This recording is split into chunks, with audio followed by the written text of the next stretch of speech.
Kamusta po mga kabayan? Si Kamanong po, nagbabalik po muli para po magkomento po sa inyo dito po sa Tambayan mga kabayan. Magandang umaga po muna, tanghali, hapon, gabi. Madaling araw po sa ating lahat. Sana po nasa maayos at mapayapa po tayong lahat na kalagayan po mga kababayan. Ito po, komentuhan po natin mga tambay.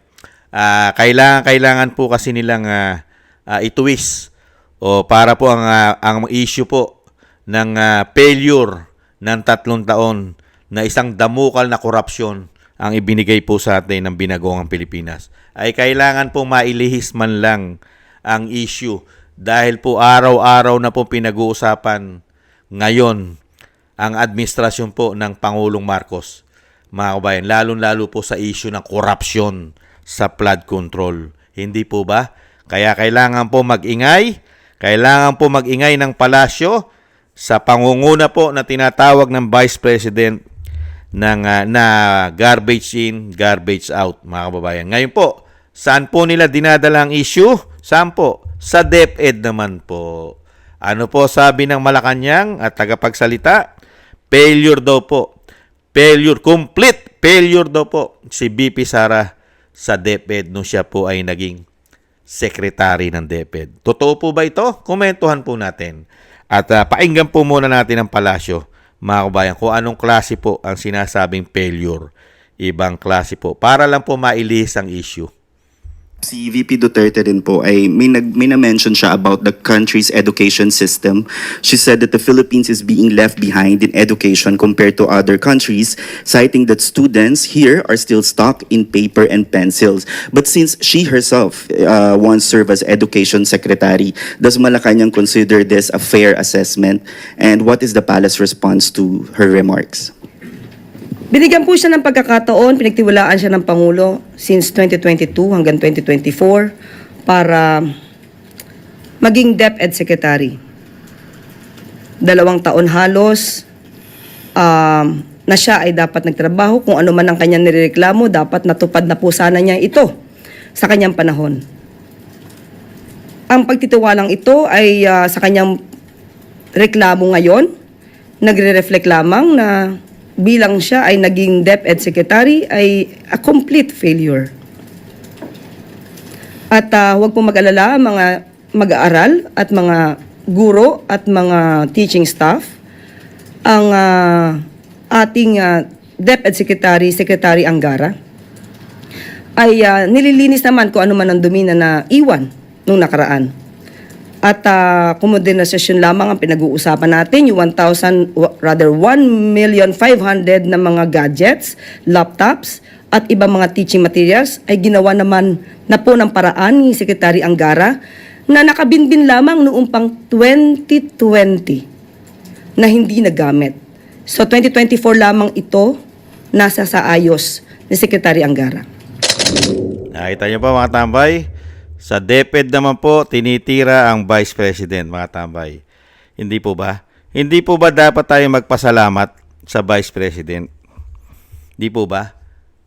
Dahil natuklasan po ng Pilipino kung ano po ang ginagawa ng administrasyon po ng binagoong Pilipinas, lalong-lalo po ng pinsan. Kaya nga po sinabi ng Vice President, di po ba? Nung siya po ay DepEd Secretary, ano po sabi ng Vice President? Ang pera ng taong bayan ay kontrolado po nila ng 2 tao sa Kongreso nung panahon na yon. Sino po? Pinangalanan niya po ang isang tambaluslos at isang saldiko. At pinangalanan niya rin po ang First Lady nung siya po ay DepEd Secretary. Hindi po ba? Ano po sabi ng Vice President? Hindi mangyayari na talagang masolusyonan ang problema ng instant ang problema ng DepEd. Kasi laganap ang korupsyon. Korupsyon. Nakita ng Vice President kung paano po ang korupsyon na ginagawa nila. Di po ba nabisto? Nabisto lalong-lalo po ang institusyon ng Kongreso. Ano po ang nabisto? Nagdadagdag sila ng extraordinary. DepEd pa lang Sa DepEd pa lang, yung proposed proposed budget o proposal budget ng DepEd, ng Vice President sa mga proyekto ng DepEd, ano po ginagawa? Dinadagdagan ng napakalaki. Bilyon-bilyon. Dinadagdagan ng Kongreso sa pangunguna raw po ng tinatawag na tambaluslos at saldiko. Sino po ang nagdadagdag ng extraordinary? Di po ba sila? Ngayon, yung pera na yon na dinadagdag nila ng bilyon-bilyon, magagamit po ba ng Vice President yon? Yung dinagdag nila? Di po ba hindi? At pagka nagkaipitan at nagkaroon ng malawakang investigasyon, sino po ang maiipit at pagbibintangan na napakalaki ng budget? Ang Vice President. Hindi po ba? At pati ang First Lady, pinangalanan din ng Vice President na kumukolekta ng pera daw sa DepEd. Samantalang hindi ito halal ng bayan. Totoo po ba ito, Yusek? Ang mga aligasyon ng Vice President na merong dagdag bawas ang ginagawa sa pondo ng bayan, pati ang First Lady ay kumukolekta rin. Gumagawa rin ng pera umano ayon sa Vice President sa DepEd pa lang. Totoo po ba yan, Yusek? At yung sinasabi mong programa ng Vice President, hindi po ba naging maayos naman ang DepEd sa panunungkulan ng Vice President? Pinopolitika lang ninyo kasi natuklasan lahat ng Vice President ang korupsyon. Hindi po ba, mga kababayan? Kaya nga po galit na galit ang tambaluslos sa Vice President kasi hindi po nila kasi ka-style at hindi po kasi nila kadugo at hindi po kasi magnanakaw na katulad nila ang Vice President. Kaya po, hindi po nila ito mapasunod sa mga gusto nilang kademonyohan at kagaguhan, lalo-lalo pagdating sa pera ng bayan. Hindi po ba?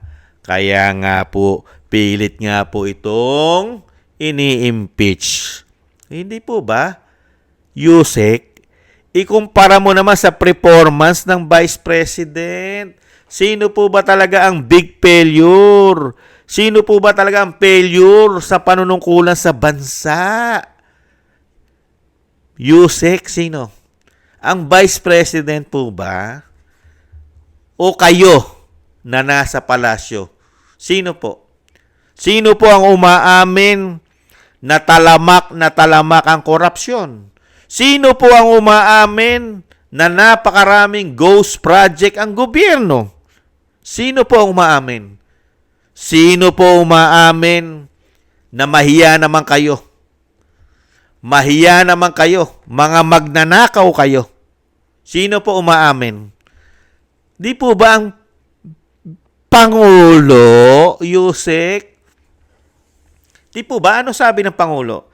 Napakaraming mga magnanakaw sa gobyerno. Kasama ang mga contractors na politiko rin ang karamihang may-ari. Sige nga. Sino po ang big failures? Ang Vice President po ba? O ang Pangulo ng Pilipinas na humahawak ng isang damukal na pera sa lapi ng taong bayan at umuutang pa ng ubod ng laki, trilyon-trilyon ng inuutang? Sino po ang failure? Di po ba ang kauna-unahang failure? Kami ang kawawa. Kawawa kami. Yung pera namin na binubuwis ay walang pinatutunguhang proyekto. Di po ba? Sino po failure? Sino po ba? Sino po ba ang dapat pong mawala sa Malacanang? Sino po ba ang dapat mawalang politiko at mapalitan? Ang Vice President po ba, Yusek, o ang Pangulo ang dapat palitan? Sa ginagawa po ngayong puro failure na sinasabi nyo. Sige nga. Ano ang ipagmamalaking achievement ng Pangulo? Sige nga. Magpakita po kayo ng mga proyektong achievement. na malalaki ha. Katulad ng pinagmalaki niya, 5,500 flood control sa buong Pilipinas. Nasaan? Hindi po ba? Hindi po ba dapat ma-audit? I-audit ang Pangulo. Lahat ng kanyang proyekto, lahat ng kanyang budget, kung saan napupunta. Hindi po ba dapat yan ang tutukan? I-audit natin ang Pangulo kung saan napupunta ang kanyang, unang-una, ang kanyang confidential intel fund. Ano po ang pinaggagamitan niya at napakalaki. Samantalang laganap ang korupsyon na hindi niya alam. May intel fund siya. Hindi niya alam na 3 taon na. Na grabe raw pala ang korupsyon. Paano niya malalaman? Kung kasangkot din sila doon, umano. Hindi po ba? At ang opisina po ng Pangulo, iubudin po ng laki ang pondo niyan. Bilyon-bilyon. Hindi po ba? Saan napupunta ang pera namin? Yusek. Galit na galit kayo sa Vice President. Bakit? Dahil hiyang-hiya na po ngayon. Kalat na po kasi sa buong mundo ang trabaho at tinatrabaho po ng Pangulo ng bansa natin. Kalat na po. Na naupo siya ng 3 taon, gumastos ng isang damukal na pera ang taong bayan at nakautang pa sila. Ang ipinakita lang po sa atin ng Pangulo ay puro po korupsyon na siya mismo ang umaamin. Pero pagdating po sa Yusek, kailangan pong ilihis at kailangan naman pong dali ng problema. At ang may problema po na nagbibigay ng malaking problema sa bansa ay ang Vice President. Lalong-lalo po nung siya po'y nanungkulan ng DepEd. Samantalang kami nagpapasalamat, unang-una, nagpapasalamat si Kamanong sa Vice President kasi po natuklasan po nating mga Pilipino na ang mga demonyo at ang mga magnanakaw pala talaga sa ating bansa ay karamihan po ay nasa House of Representatives at Senado umano. Nahandyan po pala ang pinaka mga gutom na mga buhayang magnanakaw, mga nagpakademonyong mga politiko umano. Nahandyan po pala. Natuklasan po natin na 100% totoo pala nung ang Vice President na po ang nakatuklas mismo sa mga tinatrabaho ng gobyerno nung pumasok po ang binagoong Pilipinas. Hindi po ba dapat ipagpasalamat namin ito, Yusek, sa aming Vice President na siyang nagbunyag ng ginagawang korupsyon ngayon 3 taon na at mismo ang Pangulo mo ang nagsabi na korap ang kanyang gobyerno lalong-lalo na sa mga proyekto ng kanyang mga kasamang mga bata-bata niya riyan. Di ba? Mga kaalyado niya. Pati ang DPWH na kontrolado niya. Di po ba? Ay mismong umamin na napakaraming ghost project. Hindi po ba, Yusek? Hindi na po nyo kayang gaguhin at lukuhin ang taong bayan. Ang Vice President lang po ang nagsasabi ng totoo sa mga Pilipino sa panahon ngayon. Sa panahon natin ngayon, tanging Vice President lang po ang nagsasabi ng totoo sa mga Pilipino na ang gobyerno po ngayon ay talamak ang korupsyon. Totoo po yun. Dahil nangyayari na po ngayon, nakikita na po natin, 2 mata natin, at umaamin na mismo ang Commander-in-Chief na korap at magnanakaw ang mga demonyong mga politiko at mga contractors daw. Hindi po ba? Kaya Yusek, kahit anong gawin nyo ng palasyo, siraan nyo na siraan ang Vice President, ang maniniwala na lang sa inyo ay yung mga katulad ninyo, umano, na sinasabing garbage in, garbage out, mga kababayan. Yan po mga kababayan, ang issue po ay dinadala po sa DepEd, mga tambay, at sinasabing failure daw po ang Vice President. Totoo po ba ito? Hindi po ba hindi? Dahil napakarami po natuklasan ng Vice President. Kaya nga po niya nilayasan yan. Nilayasan ng Vice President ang DepEd kasi hindi niya masikmura. Grabe pala. Ginagawang gatasan ng mga politiko, mga congressman, pati ang proyekto ng DepEd ay kontrolado po ng mga congressman umano. Kaya pag sinilip din po ang mga proyekto ng DepEd na hinahawakan at kinukontrol ng mga congressman sa mga kanilang mga distrito, ay napakarami rin pong matutuklasan dyan na korupsyon ng mga politikong mga magnanakaw at na mga nagpakademonyo umano na mga politiko. Maraming salamat po mga tambay. Sa mga gusto po ng ating Tambayang Makabayan sa YouTube at TikTok. At ganun din po sa ating po mga subscribers. Maraming salamat po sa inyo mga kabayan. At sa mga nagko-comment, like, share, and subscribe. Thank you po. At sa ating po mga nagbibigay po ng pakape. Maraming salamat po sa inyo po mga pakape. Thank you po. Shoutout po sa inyong lahat. At syempre po yung panalangin po natin sa pamilya Duterte na maingatan po sila. Ang Vice President po mailayo sa kapahamakan. Maingatan po. Lalong-lalo po sa kanyang mga biyahe.